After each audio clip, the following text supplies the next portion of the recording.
Olá para todos e para todas, sejam bem-vindos e bem-vindas ao podcast da Oficina da Palavra, para essa nova série de conversas, de diálogos sobre o tema liderança, que é um dos temas mais abordados na comunidade evangélica, na comunidade cristã no Brasil. E para isso, eu tenho aqui ao meu lado o maior especialista em liderança da América Latina, o Marco. Nossa! Beleza, pessoal, tudo bem? Vamos que vamos, né? Mais uma série de podcasts. Essa de maior especialista é uma novidade para mim, mas vamos tentar juntos aqui contribuir, chegar a alguns raciocínios comuns e trazer um significado disso prático também, né? Não é Isso. só teoria. Isso é mais importante. Tem a parte da teoria que é importante, mas só vai fazer sentido quando reverbera na prática, né? Então, seguimos aí, vamos que vamos. Legal, Marcão. Obrigado por ter aceitado o convite. Você é um homem simples, né? Um homem humilde, não reconhece. Imagina, cara. Mas quando passa na te rua é agradeço o convite. ovacionado. Obrigado, Marco, por ter aceitado o convite. É um tema muito legal para a gente conversar, por uma razão que é paradoxal. É um tema legal que é muito mal utilizado nas igrejas e comunidades de fé, né? Quase sempre Sim. numa perspectiva mística, numa perspectiva espiritualizada. E aí, qual é o resultado prático disso? As pessoas não sabem, não conseguem exercer o seu papel. E aí eu queria começar esse podcast, Marco, você que é um cara que, além de ser teólogo, né, trabalhar nessa área junto comigo há um tempo de ensino, de educação cristã, você também é um cara do mundo corporativo, né, cara? Então você lida com essas questões de liderança o tempo todo. Eu queria começar esse podcast ouvindo um pouco da sua experiência da liderança na prática, no trabalho, num mundo que exige resultado, performance, qualidade, processo e tantas coisas mais. Basicamente, o que eu entendo por liderança, né? Eu entendo que a liderança é aquele papel que te mostra um caminho. É basicamente isso, né? Eu não quero ser simplista com esse conceito, mas quando nós olhamos principalmente para a palavra de Deus e olhamos para todas as histórias que nós vamos ter na Bíblia, com aqueles líderes que eram seres humanos comuns, pecadores, cheios de problemas e defeitos, mas que pela graça de Deus foram usados para certas missões bíblicas, assim por dizer, por períodos, por histórias, por contextos e épocas, eu consigo ter uma síntese, que não quero mais uma vez ser reducionista, que é essa questão de ser alguém que te mostra um caminho. E um pouco do que você disse em relação à liderança corporativa, que é um ambiente que eu vivo, eu acho que esse é o grande problema da liderança na igreja. As pessoas acabam confundindo a liderança corporativa com uma liderança eclesiástica. E não tem sentido, na minha visão, uma comparação dessa, né? Eu acho que, por mais que você aprenda alguns valores que são intrínsecos numa liderança corporativa, quando nós olhamos para o objetivo dessas lideranças, quer seja no mundo corporativo ou no ambiente da igreja, nós vamos encontrar alguma zona de conflito.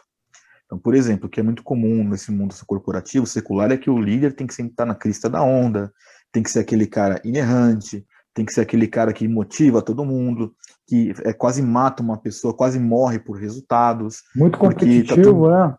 Competitivo porque está totalmente atrelado às competências pessoais da pessoa.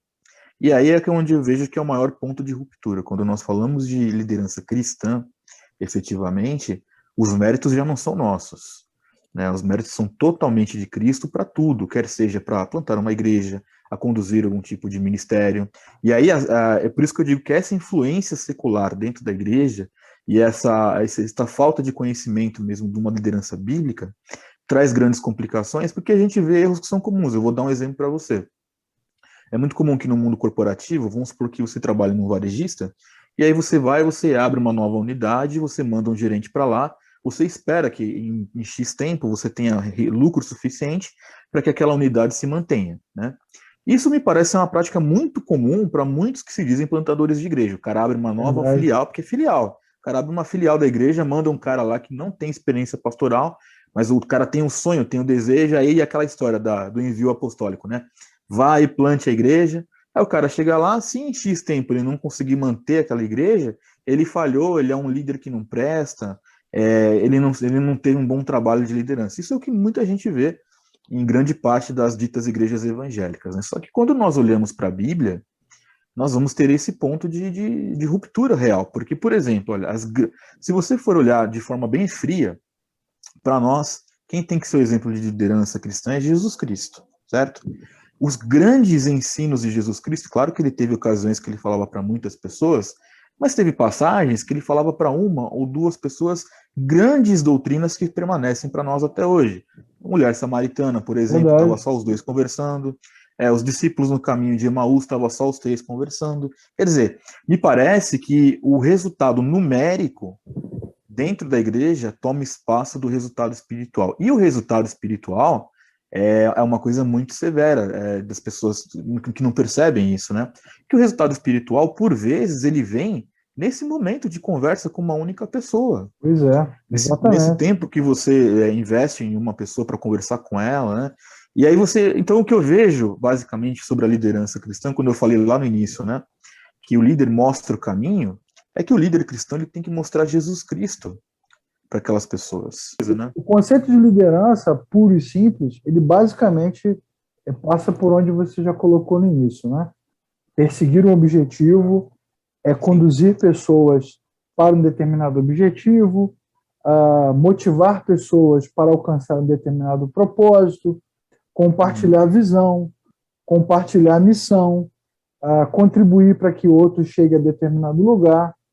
Se você pegar um monte de autores do mundo corporativo, do mundo acadêmico, todos eles vão trabalhar com os conceitos de liderança a partir desse aspecto. Aí você tem as visões de liderança, os princípios de liderança, sempre pautados em metas, resultados, né? Processos, exatamente, metas, processos, resultados, performance. E aí é o seguinte, trazendo isso de novo para o nosso mundo aqui, para a nossa atmosfera religiosa, evangélica, cristã, aquilo que tem de bom no conceito puro e simples da liderança, os caras não aproveitam. E aquilo que é totalmente fora do conceito cristão de liderança, os caras querem aplicar, como você falou, né? Porque no cristianismo, né, quem está em primeiro tem que ser o último, quem quer liderar tem que servir, quem quer viver tem que morrer. O cristianismo tem essa perspectiva paradoxal. Aí, na parte que deveria ter organização, a parte contábil, parte financeira, parte estrutural, né, parte organizacional, que deveria realmente contar com suporte, com planejamento, né, com processos bem estabelecidos. Aí os caras não aplicam os princípios de liderança. É um troço muito engraçado, né? É seletivo. Você vê que tem um monte de igreja aí que não tem estatuto, não tem regimento, não tem código de ética, algumas não tem nem confissão de fé, né? Escrita. Nós não estamos falando nem da vivência, estamos falando da coisa escrita, para você poder apontar, o caminho é esse, nós cremos nisso, nós fazemos isso. E aí é que vem o câncer da coisa. Eu já chamo logo de câncer porque é o que mata as igrejas. É a motivação por detrás disso. Isso. Porque, assim, como se cria uma cultura de resultado e não se olha para aquilo que a palavra chama de resultado, assim por dizer, então a igreja acaba sendo tratada como uma empresa. O cara tem que estar lá todo dia, tem que bater cartão. Não adianta, se não produzir o que a suposta liderança entende que tem que ser produzido, não serve para ser líder, não vai ser enviado para abrir outra filial. Verdade. Deus não, aí a coisa fica muito mais grave. Deus não está com essa pessoa. Não vai Deus não chamou essa pessoa. Vai ter reconhecimento.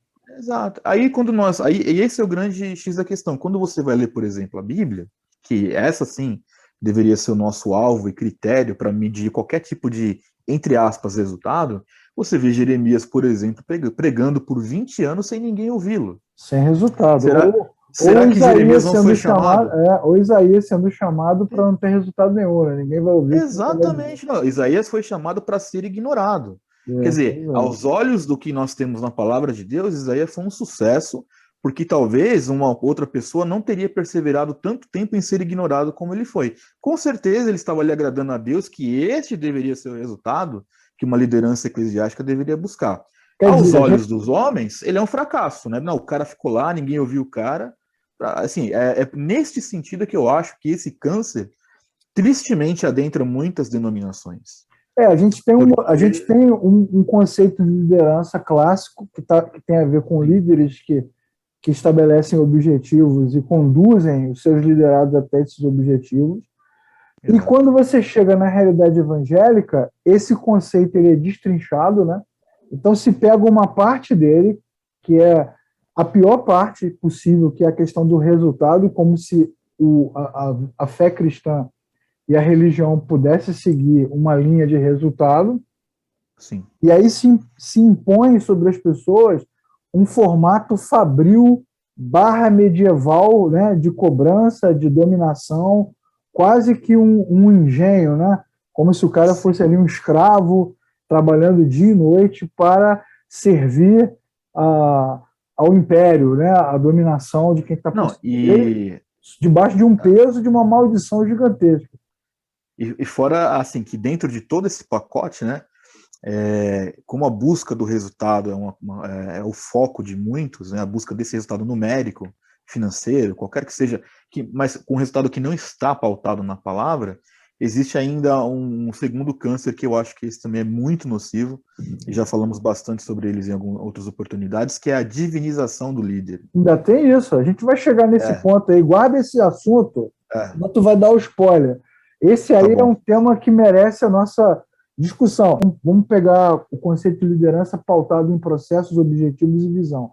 Teoricamente, todo cristão nascido de novo está vivendo a sua vida e convivendo na igreja para ir para a vida eterna. Então, ele não é sequer ensinado como caminhar nessa jornada. Ele não tem né, os processos que as igrejas aplicam, que são chamados... É o famoso porque sim, né? Você tem que passar por isso, mas por quê? Porque sim. Isso, os processos de discipulado, eles têm mais a ver com essa divinização da liderança, que é uma abordagem que a gente vai fazer depois, do que propriamente com o passo a passo, porque, na verdade, discípulo tem mestre e o mestre é um líder, né? Então ele deveria, vamos imaginar que você nasceu de novo, entrou na comunidade, eu sou um dos líderes lá, falou assim, Marco, eu vou cuidar de você, vou ensinar você a ler a Bíblia até que você seja capaz de ler sozinho, vou ensinar você a orar até que você seja capaz de orar sozinho, vou ensinar você sobre o culto, sobre o que nós cremos aqui, por que nós cremos aqui dessa forma, diferente daquela igreja ali do outro lado que crê de outra forma, até que você não dependa mais de mim para nada. Mas é o contrário, né? O que a gente vê é uma liderança, entre aspas... É a que cria a dependência do discípulo, né? Criadora de dependência, né, cara? Agora, imagina se na sua empresa todo mundo dependesse de você. Você ia morrer, né? Não.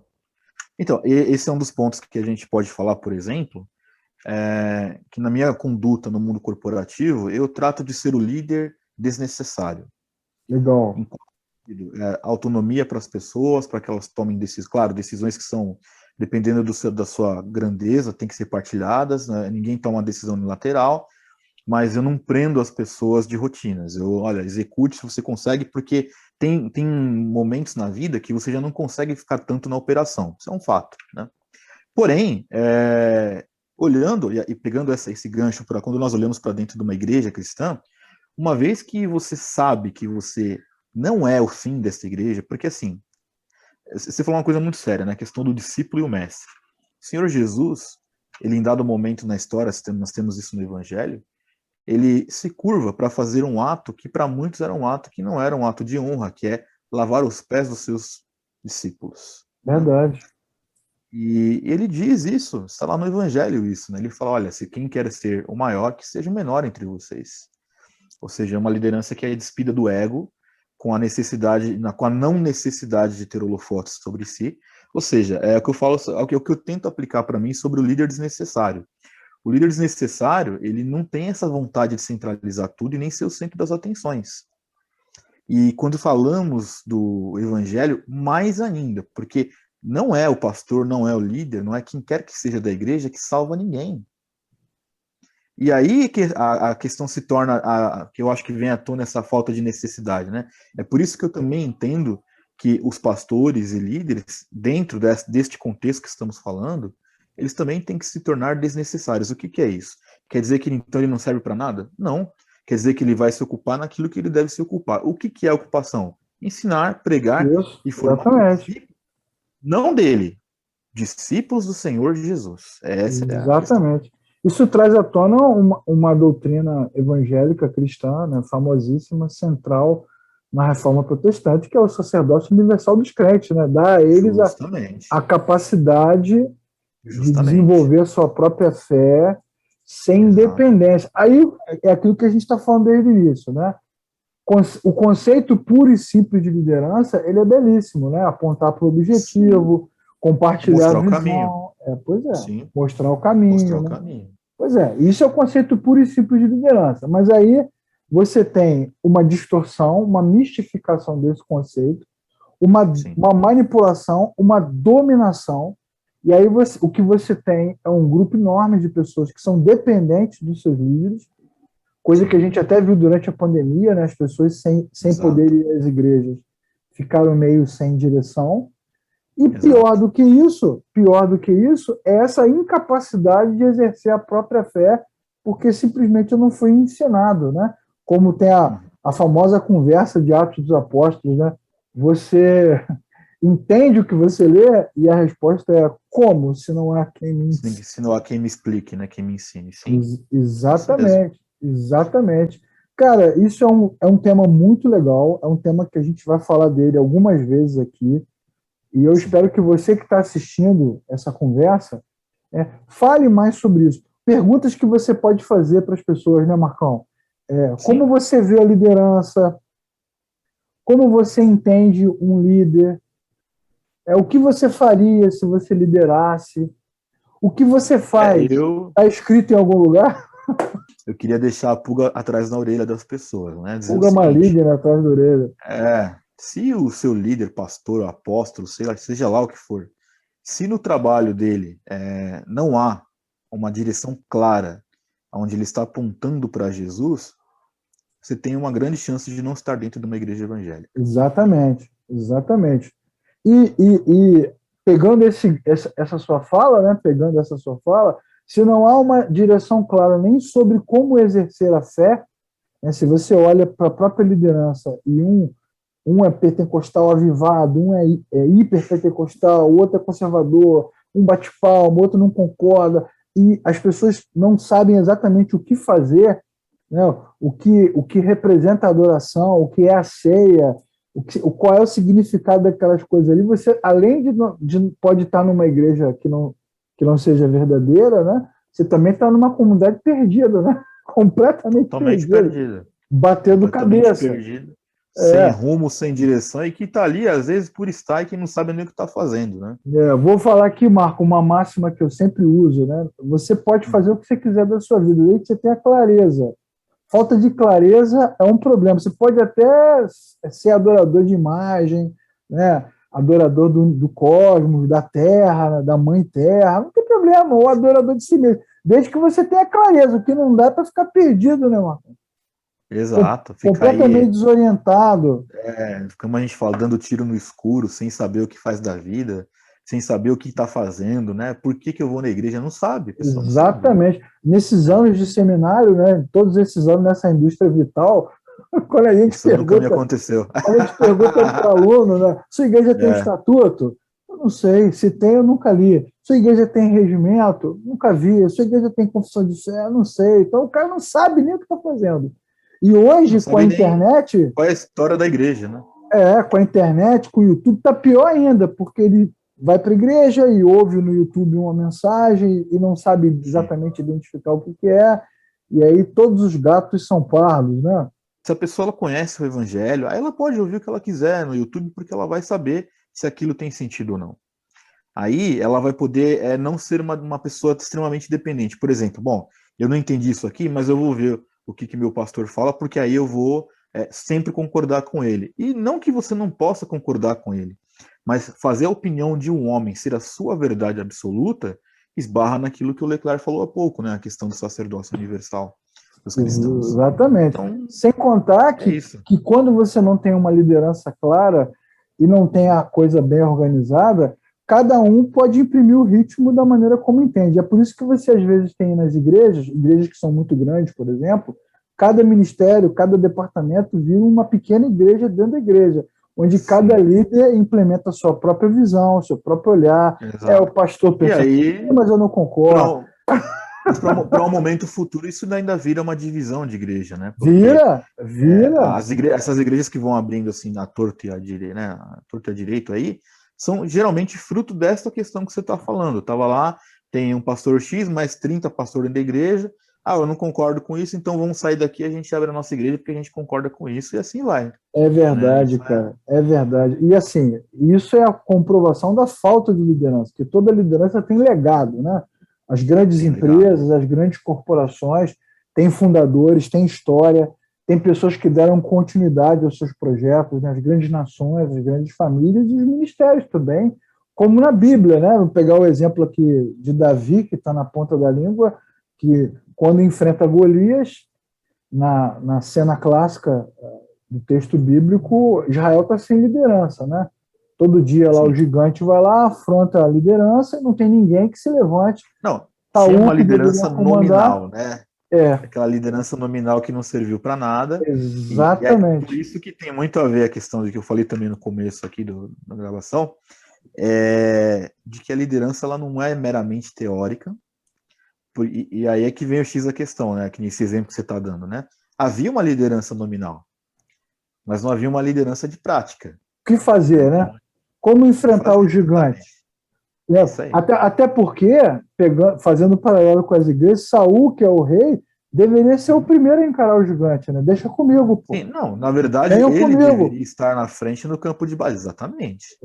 Aí você pega o contraponto bíblico, o contraponto bíblico dessa história, que está lá na frente também nas obras do Antigo Testamento, que é Davi, já bem mais velho, com os seus soldados sendo atacado pelos filisteus com 4 gigantes. Essa é uma história muito legal, cara. 4 gigantes que partem para dentro de Davi. Inclusive, um deles manda fazer uma espada 0 bala, 0 quilômetro, sem nenhum litro de álcool, nem gasolina. Ele falou assim, essa espada aqui é só para cortar a cabeça de Davi, porque Davi virou lenda, né, entre os filisteus. E aí, quando ele vai para a batalha, ele luta muito, ele se cansa na batalha, ele fica muito cansado, e aí os soldados dizem para ele assim, não, Davi, você não pode morrer, você é a lâmpada de Israel. Olha a diferença, você é a lâmpada de Israel. Senta aí, relaxa e deixa com a gente. Aí vão os caras enfrentar, cada soldado de Davi bota um gigante no bolso, porque eles têm legado, né? Eles foram ensinados, treinados. Você não precisa mais de Davi para isso. Ele é um líder na batalha desnecessário agora. Eu sempre fui muito aficionado pelas leituras da Segunda Guerra Mundial e etc, né? E não foram raras as vezes que eu vi que no momento de uma retirada, por exemplo, lá da Segunda Guerra Mundial, de campos específicos, que o oficial de maior patente era o último a subir num carro, era o último a deixar o estabelecimento, era o último a deixar aquela região. Ele não era o primeiro a ir embora, ele era o último. O oficial de mais alta patente. Por quê? Porque é o que nós estamos falando aqui. Às vezes, não se trata do fato do cara ser assim, desnecessário a tal ponto de não estar presente. Mas se trata de estar, sim, presente e, claro, não ser ele o único que vai fazer alguma coisa. Exatamente. Muito legal. Então, é muito interessante ver isso, e eu me lembro de vários episódios, Leclerc, da Segunda Guerra Mundial, em que uma situação como essa aconteceu. Pessoal, vamos aqui sair, eu vou ser a maior patente, um exemplo na Segunda Guerra Mundial. Me lembro de um episódio de uma cidade que chamava Bagstone, e já havia um major, e major naquele contexto de Segunda Guerra já não dava mais tiro, né? Então ele tinha que comandar a tropa, tinha que estar lá, falar com os capitães e tal. E aí, cara, houve a história de um major que ele ficou 40 dias na linha de tiro, sem dar um tiro. Correndo risco. Só comandando. Mas ele estava lá. Isso aí. Mas ele estava lá. Estava lá sentindo o inverno pesado, né, da Normandia, né? Então... Poxa, cara. Esse é um tema muito legal. Todo mundo quer a glória, né? De ser reconhecido. O Marco é o nosso grande líder, mas poucos são os que se esforçam, arregaçam as mangas, né? como diz a música dos vencedores, né, chegado o tempo de arregaçar as mangas, e deixam ali um legado, né, um processo estabelecido para que outros possam dar continuidade, como nos ensina o nosso irmão o apóstolo Paulo, né? Fulano plantou, Beltrano regou, fulano plantou, eu reguei, eu plantei, fulano regou, mas no final quem dá o crescimento é o Senhor. Então há um trabalho a fazer e pode ser que a gente não vá colher, como acontece com Davi, que quando chega no auge da sua glória como rei, passa o cajado, passa a coroa, está tranquilo, deixa tudo pronto, né, tudo estabelecido, os processos, o mapa da construção do templo, como um líder de verdade, né, tudo mapeado, traçado, quantificado, o que fazer. Eu tenho procurado registrar, escrevendo bastante, gravando bastante vídeos. Por quê? Porque eu tenho uma profunda convicção de frutos que vão dar e que eu não vou ver isso. Não vou estar aqui para ver isso. Compartilhar o conhecimento. Exato. Legal. Exato. Eu não me importo de não ver os frutos disso. Acho que essa é a grande questão. Então, cara, fala a verdade. Você fazia aniversário, né? 40 anos de maestro do coral. O cara ganhando lá a momento. Pô, é uma derrota, né, cara? Você tá 40 anos comandando um coral. Não tem ninguém que possa ter assumido antes. Não, e assim, o cara não larga o osso dos 40 anos, não né? entrega? Será que é tão egoísta assim, ao ponto de não deixar alguém vivenciar essa experiência? Não prepara outros, né? Exatamente. Exato, não passa, né? Não passa esse cajado para alguém, enfim. Eu vejo o seguinte, nesse sentido que eu vejo que eu tenho aprendido, claro que ainda tenho muito que aprender, mas eu tenho buscado constantemente esse aprendizado de líder desnecessário. Porque, no fim, não se trata de mim, não se trata do Marco, né? Se trata daquilo que Deus fez na minha vida e que é o mesmo Deus que eu espero que faça algo maravilhoso na vida dos outros. E isso não está atrelado à minha experiência, né? Não se trata de que, não, eu vou fazer tal coisa porque o Marco, né, fez tal caminho e deu certo. Não. A busca é pelo mesmo Deus que eu busco todos os dias, tem que ser o mesmo que você busca e só. Porque aí sim nós vamos ver algum resultado e que não são os resultados que nós vamos encontrar no mundo corporativo, né? Isso tem a ver com a nossa vida espiritual, frutos do Espírito Santo e etc. Espero que você tenha gostado do podcast número 1 sobre liderança, onde eu e o Marco conversamos sobre o significado puro e simples de liderar, que é apontar uma direção, dar clareza aos seus liderados, né? Medir processos, construir um caminho, deixar um legado e sair da frente, né? Deixar que outros deem continuidade. Marco, muito obrigado. É isso aí. Valeu. Se você gostou, compartilhe, né? Se inscreva no canal. Se já está inscrito, clica aí, ativa o sino e aguarde o próximo podcast da Oficina da Palavra. Beleza, valeu.